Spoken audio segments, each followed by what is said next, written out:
메리 크리스마스! 안녕하세요. 새롭게 이천간부 사역을 감당하게 된 김상훈 목사입니다. 존경하는 더사랑교회 성도님들과 함께하게 되어 영광입니다. 모든 순간 최선을 다하기 위해 노력하겠습니다.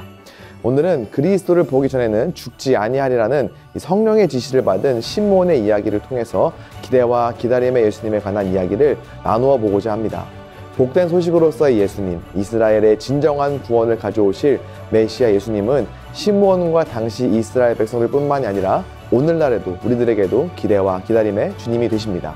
오늘도 이 세상에서 가장 위대한 예수님의 이야기를 전해보고자 하는데요. 이제 함께 그 이야기 책을 펼쳐보겠습니다.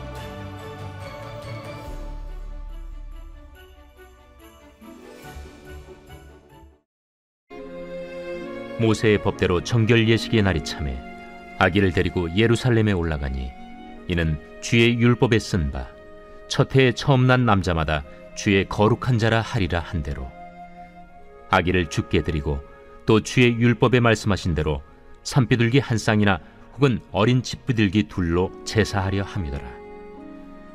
예루살렘에 시몬이라 하는 사람이 있으니 이 사람은 의롭고 경건하여 이스라엘의 위로를 기다리는 자라. 성령이 그 위에 계시더라. 그가 주의 그리스도를 보기 전에는 죽지 아니하리라 하는 성령의 지시를 받았더니 성령의 감동으로 성전에 들어가매 마침 부모가 율법의 관례대로 행하고자 하여 그 아기 예수를 데리고 오는지라.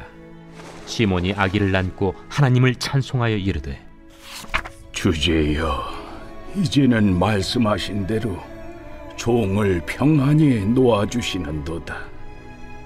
내 눈이 주의 구원을 보았사오니 이는 만민 앞에 예비하신 것이요 이방을 비추는 빛이요 주의 백성 이스라엘의 영광이니이다. 그의 부모가 그에 대한 말들을 놀랍게 여기더라. 시몬이 그들에게 축복하고 그의 어머니 마리아에게 말하여 이르되 보라, 이는 이스라엘 중 많은 사람을 패하거나 흥하게 하며 비방을 받는 표적이 되기 위하여 세움을 받았고 또 칼이 네 마음을 찌르듯 하리니 이는 여러 사람의 마음의 생각을 드러내려 함이니라. 오늘 말씀은 예수님의 부모가 모세의 법을 따라 아기 예수를 데리고 예루살렘에 올라가는 장면을 그리고 있습니다. 22절 말씀을 보면은요, 정결 예식의 날이 참회라고 하는데 이것은 결례를 행하기 위함이었습니다. 모세가 명한 율법 레위기 12장에 기록되어 있는데요. 여기에 의하면 남자아이는 태어난 지 40일이 지나면 예루살렘 성전에 데리고 가서 제사를 드려야만 했습니다. 마리아와 요셉은 경건한 자들로서 이 명령을 따라 예루살렘에 올라가서 제사를 드리고자 했던 것인데요. 24절 말씀을 보면은 산비둘기 한 쌍 혹은 어린 집비둘기 둘로 제사하려는 모습이 기록되어 있습니다. 이것은 예수님의 가족이 당시에 가난하였다는 것을 간접적으로 보여줍니다.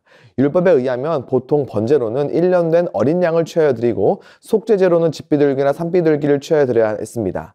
그런데 레위기 12장 8절에 의하면 이 경제적 형편이 여기에 미치지 못하면 어린 양 대신 산비둘기나 집비둘기로 대신할 수 있도록 했습니다. 따라서 예수님의 부모가 어린 양을 번제로 드리지 못하고 비둘기를 드린 것은 그 형편이 조금 어려웠다는 것을 반영하는 것입니다. 오늘 말씀에서 중요한 사건은 이 시므온과의 만남입니다. 25절 말씀을 보니까요.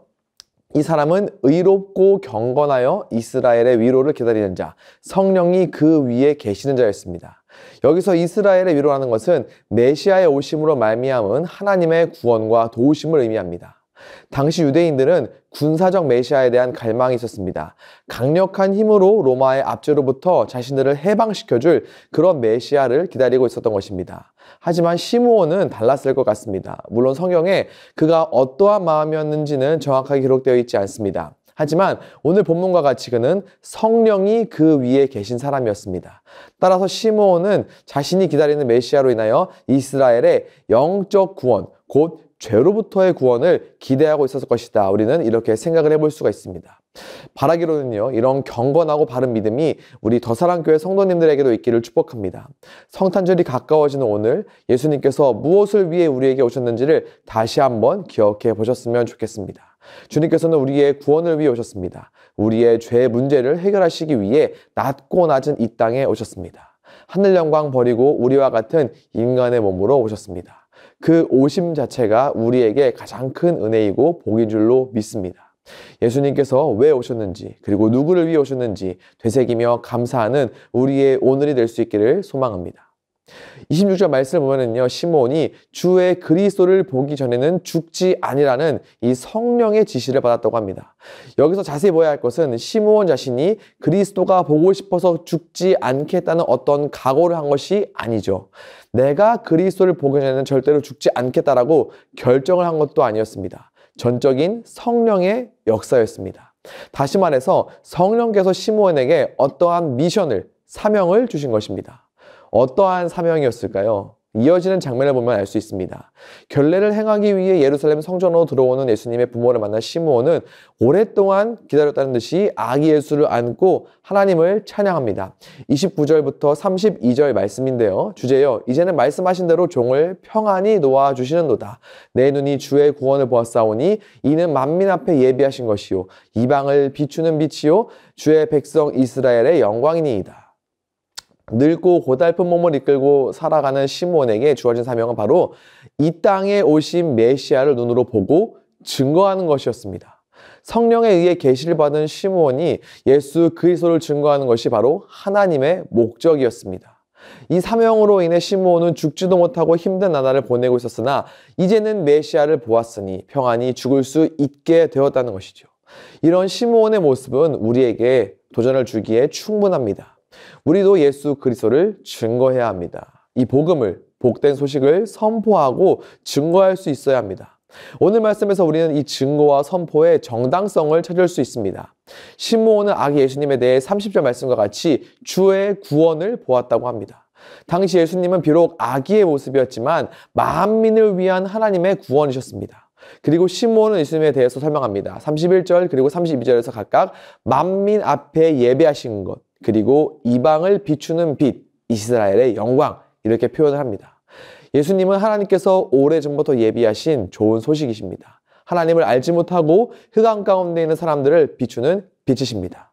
그래서 우리는 좋은 소식 되신 예수님을, 흑암에 있는 이들에게는 구원의 기대로 인하여 또 기다림 되신 예수님을 반드시 증거해야 합니다.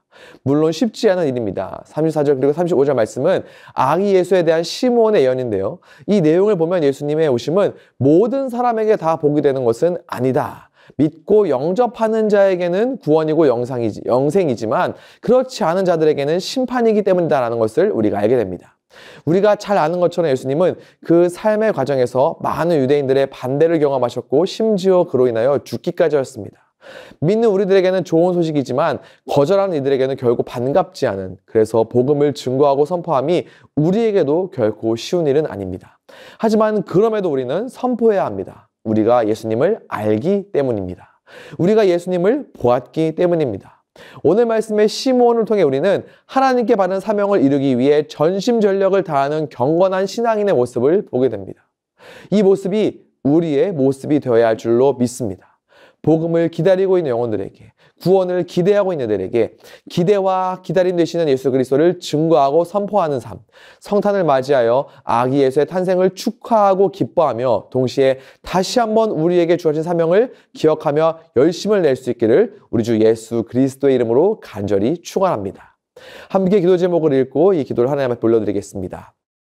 진정한 성탄의 감사와 기쁨을 누리며 증거하고 선포하는 삶을 살게 하소서.